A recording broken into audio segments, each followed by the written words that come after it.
Hey guys, this is a new podcast that I'm doing today, and today I got three more new topics that I'd like to talk to you about. These are all in recent news. One of them is, yeah, it's also recent news, but it was released a little bit ago, but a newer one has been released. I'll explain that in a little. These are some new controversial topics that we're kind of scared about being in the game. So let's just get started. First off, there was an article. Um, there's an article that was posted on the Elder Scrolls Online, and it was talking about vampires and werewolves and how they will actually balance them.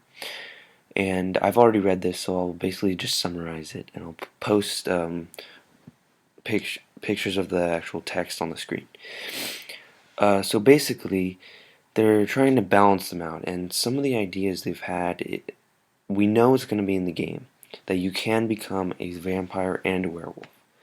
And we've thought that maybe because Molag Bal was basically the king of the vampires, that maybe once you beat the main quest and you beat him, then you will be able to become a vampire. But that would be a very, very endgame thing. And how would we incorporate a werewolf into this? So that's one thing to think about. But another thing is Guardian Stones or Mundus Stones. Those were, in Skyrim at least, you would activate them and you would get a power. But I think this is fair because you can switch which one you have. And maybe if there was a long story or quest to get to these stones, and you were able to activate one or the other, or you could do two different quests to activate one or the other, I believe this would be fair because you could change it whenever you want, and you could just go back there and just reactivate it if you wanted to become a vampire or werewolf. So that would be the best way to do it. Also, they've thought about um, the perks for your person. They're talking about two different perks. One of them is the one you get every time you level up. Um, every time you level up, you get to put a perk into a skill tree like in Skyrim. But they're thinking of different kinds of perks. They're customization perks, and I'm guessing there will be less than one for every level. And it'll be a very significant change to your person. But then you couldn't come back and change that. But there are tons of flip-floppers, as they say, that would love to have it as Guardian Stones because then you could always change between vampire and werewolf, and you wouldn't have to dedicate yourself to one or the other. And also they talked about how if you become like a vampire or werewolf in a city, then the NPCs will like stray away from you, or they'll dislike you, they'll maybe attack you or something, which if you turn into a werewolf in Skyrim, everybody would attack you, and that made sense, and I believe it should be the same in this game. That's really it for vampires and werewolves, so let's go on to the next thing. The next thing is a video that I will put up right here. It's a very short clip. It's basically the UI designer, Christy Keaton, and she's asking if you could create a faction, what would it be and why?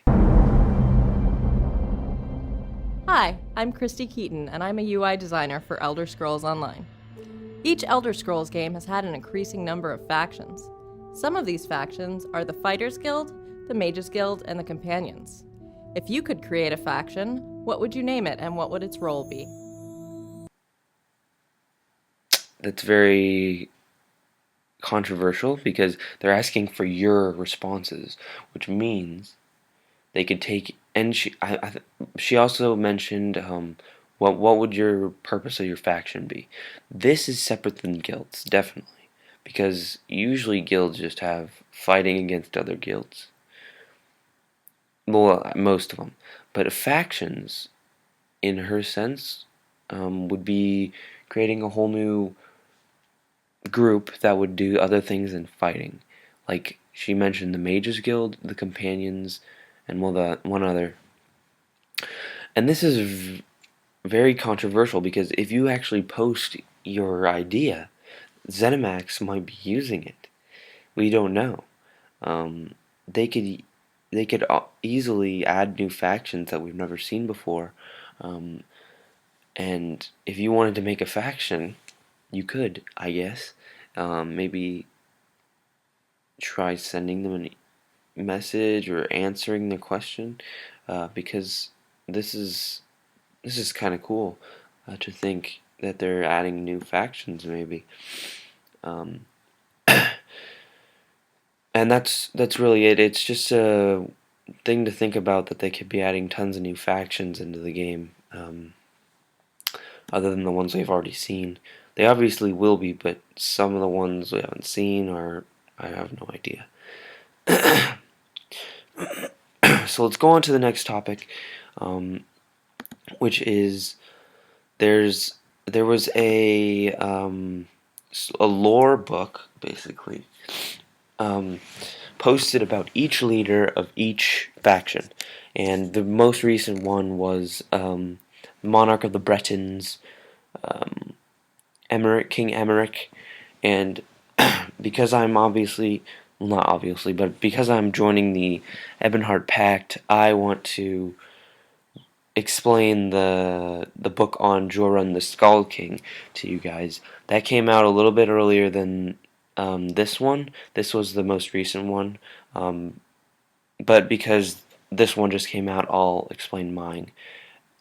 I'll put a link to all of them in the description. I'll put a link to all this stuff in the description if you want to check it out. But I will now summarize and maybe quote some of Jorrun the Skald King's lore book / biography. So he's the Bard of Windhelm, and he he was the Bard of Windhelm, which is basically the leader of Windhelm. And it's a cool story about how he got to that spot in in Windhelm and how he got his name.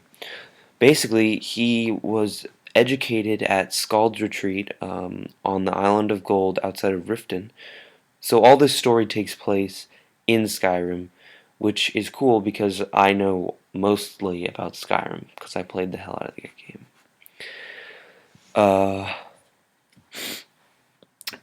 Yeah, he was dubbed the Skald King of Skyrim, and he was very creative when he was young, and he didn't get to learn that much about like weapons and war, but I guess he learned about it on the spot because in this time the Akaviri of Dir Kamal, I believe was another continent, Akaviri, and they had an assault on Skyrim in the north coast, and then they eventually moved towards Riften, and he was in Riften at the time, and he was fighting in Riften, and his sister was the head of Queen Majara Flamehair. No, yeah, that was the queen, but that was his mother. And Nurnhilde, Princess Nurnhilde, was the princess of Riften at this time, and she was going to take power over him, but she was killed in battle in this assault, and they didn't know what to do because they were obviously getting pushed back. So Jorrun, not yet the Skald King, he escaped to Windhelm and then eventually went to High Hrothgar. He made the journey up the 7,000 steps to find the Greybeards and asked the Greybeards for help. And they gave him a hero from Sovngarde, or basically the Skyrim heaven, I guess. Wolfhearth, the Ash King, to fight along Jorrun's side in Riften. And eventually, they pushed back Durkamal, and the Akavari King eventually was pushed out of Skyrim. And this was the end of this assault on. Okay, basically they pushed back the Akavari force into a area that was part of Blackmarsh, Morrowind, and Skyrim, and because it's on all three of the turfs of Skyrim, which is the Nords, it's on the Nords turf. Morrowind, it's on the Dunmer's of a turf and the Argonians turf in Blackmarsh. This really angered all of them, and they all came together, and for the first time this unexpected force pushed back and got rid of the assault of the Akavari force, and this ended the assault on Skyrim and the rest of Tamriel. And eventually the Ash King returned to Sovngarde, and Jorrun was crowned the Skald King of Windhelm. And this is a really cool story because it explains how Jorrun the Skald King became the leader of this faction, and it also explains how and why the Argonians, the Dunmer, and the Nords came together, which everybody was like complaining of this, but I thought it was cool because I loved Nords and Dunmer. Argonians are cool, but they've always been like discriminated against in Elder Scrolls games, I think.